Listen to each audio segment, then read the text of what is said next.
Ok, mesdames et messieurs, nous allons ouvrir une page, vous restez avec nous, hein, une page très intéressante également pour nos auditeurs. C'est la page réservée aux éléphants de Côte d'Ivoire. Les trois séries sont engagées, les éléphants olympiques, les éléphants U17, les éléphants A avec Patrick Bommel. Patrick, bonsoir. Bonsoir à tous. Merci d'être avec nous. La Côte d'Ivoire, la normalisation est là.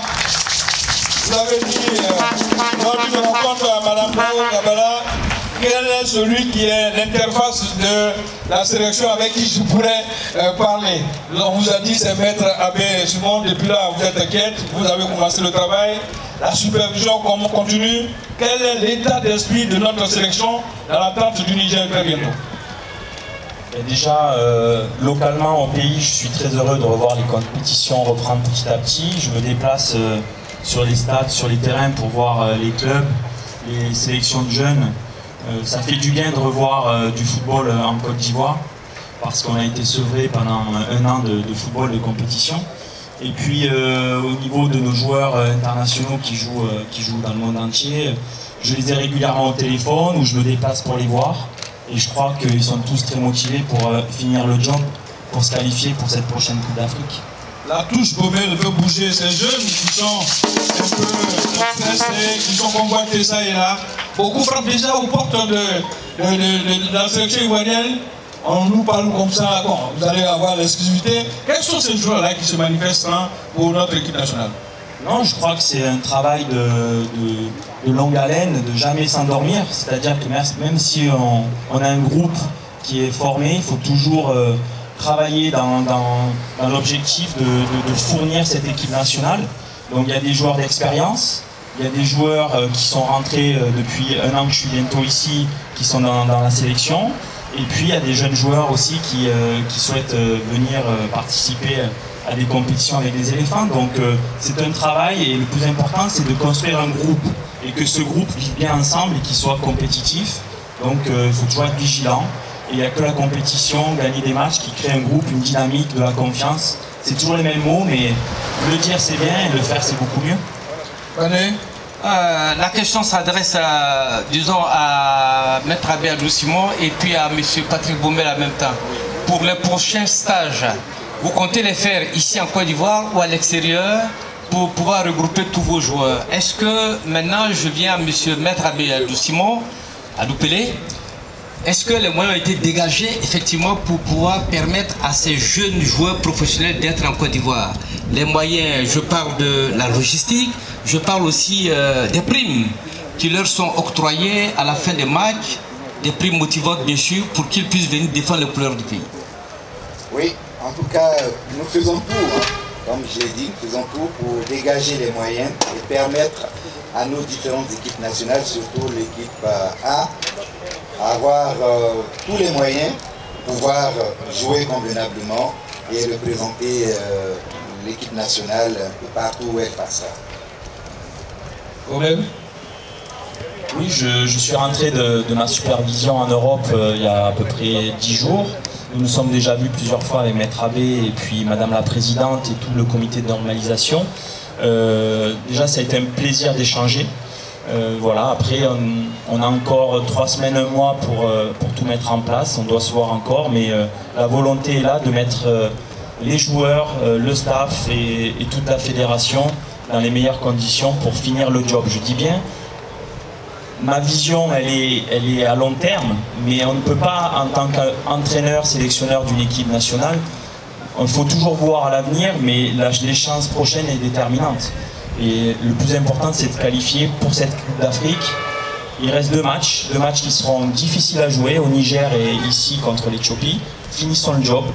Que le comité de normalisation soit à l'écoute, c'est une certitude qui va nous aider à mettre toutes les conditions, c'est une certitude. Et nous, sportivement, puisque c'est ceux qui, voilà, c'est ma mission, c'est le sport, on va tout faire pour se qualifier et après on aura du temps. On aura du temps pour vraiment continuer à parfaire cette organisation, mais voilà, je tiens à remercier les échanges qu'on a pu avoir jusqu'à présent parce qu'ils sont très positifs. Bommel, faisons un petit tour, à regarder un peu dans le rétroviseur. Vous étiez aux côtés de Hervé Renard en 2015. Aujourd'hui, vous êtes là-bas en tant que sélectionneur en premier. Quand vous faites la synthèse des deux sélections, pensez-vous que vous avez la meilleure des sélections, que la défense est un bloc solide? Vous êtes à la recherche d'un numéro 10 véritable pour porter l'eau à vos attaquants. Avez-vous ce numéro 10 en question? Qu'est-ce qu'il reste à faire pour finir le job? Ce qui reste à faire, c'est prendre des points. Tout changer en peu de temps, c'est toujours difficile parce que ramener beaucoup de joueurs dans un groupe qui vit déjà ensemble, c'est un risque. Surtout quand il reste 2 matchs avec une certaine pression. Donc j'ai un groupe que j'ai construit depuis, on va dire, les 4 matchs qu'on a fait, la Belgique, le Japon et puis les 2 confrontations contre Madagascar. C'est de faire confiance à ce groupe qui est élargi et puis gagner les matchs. Et ensuite, comme je vous ai dit précédemment, je ne m'endors pas avec tout le staff, on suit beaucoup de joueurs. Forcément, on va essayer de mettre les meilleurs joueurs dans ce groupe, mais il faut toujours tenir compte qu'il y a l'aspect sportif et l'aspect groupe. Le joueur qui rentrera dans ce groupe, même s'il est très bon, il doit aussi avoir un état d'esprit parfait pour entrer dans ce groupe.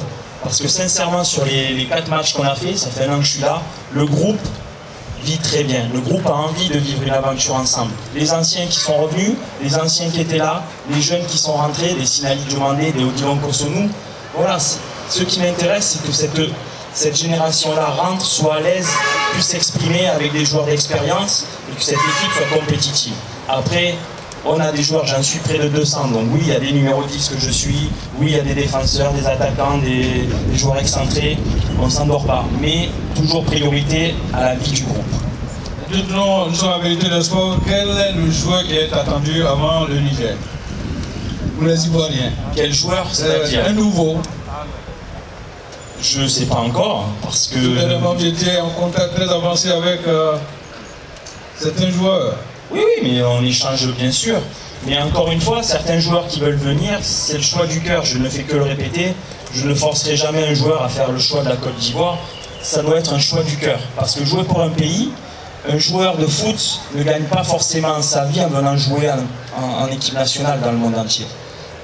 Il fait des sacrifices, quand je dis des sacrifices sportifs, de venir en plus de son calendrier surchargé, il vient jouer pour son pays. Donc je veux que ce joueur-là le fasse parce qu'il a l'envie de porter ce maillot, le cœur. Donc je ne forcerai jamais à faire le choix à un joueur de choisir un pays par défaut. Donc tous ces joueurs qui sont binationaux, ils seront les bienvenus, et je les suis tous, s'ils choisissent le pays parce qu'ils ont envie de tout donner pour le pays. Et le choix, je vous le dis, les 2 exemples derniers que j'ai eus, Willy Bolly de Wolverhampton et Sébastien Haller, je les suivais depuis mars, et je vais même vous dire, ces joueurs-là, j'étais adjoint en 2014, que je les suivais déjà. Zaha jouait à Manchester United, et Sébastien Haller jouait à Auxerre à l'époque. Je les suivais déjà. Mais le choix, c'est eux qui l'ont fait, c'est pas moi. Je leur ai dit, je vous suis, vous avez toutes les qualités. Si vous venez, c'est que vous êtes déterminés. Ils sont venus, et je crois qu'ils ont montré un état d'esprit magnifique. Avant de vous laisser partir, Patrick Baumel, on sait que l'une de vos qualités, c'est décortiquer, espionner, dépouiller l'adversaire de toutes ses qualités. On a l'Éthiopie, on a le Niger. Quel est l'adversaire qui devrait être à prendre au sérieux, cet adversaire-là qui pourrait nous déranger? Les deux parce que je sais que le Niger est toujours extrêmement motivé lorsqu'il joue contre la Côte d'Ivoire. Ça, c'est une certitude. Aller jouer à Niamey avec 40 degrés, ça ne sera pas évident, surtout avec nos joueurs qui viennent d'Europe dans une période où il fait beaucoup plus frais en Europe. Donc ça ne sera pas évident, il faudra vite s'acclimater. Et puis recevoir l'Éthiopie, je crois que nos joueurs seront en revanchards de montrer que c'était une erreur de parcours que de perdre là-bas. C'est une équipe que je connais très bien, l'Éthiopie, qui met du cœur, qui va vouloir se qualifier pour la CAN. Donc ça sera 2 résultats, 2 matchs très importants, très difficiles, mais nos joueurs sont déjà à l'écoute et déjà motivés.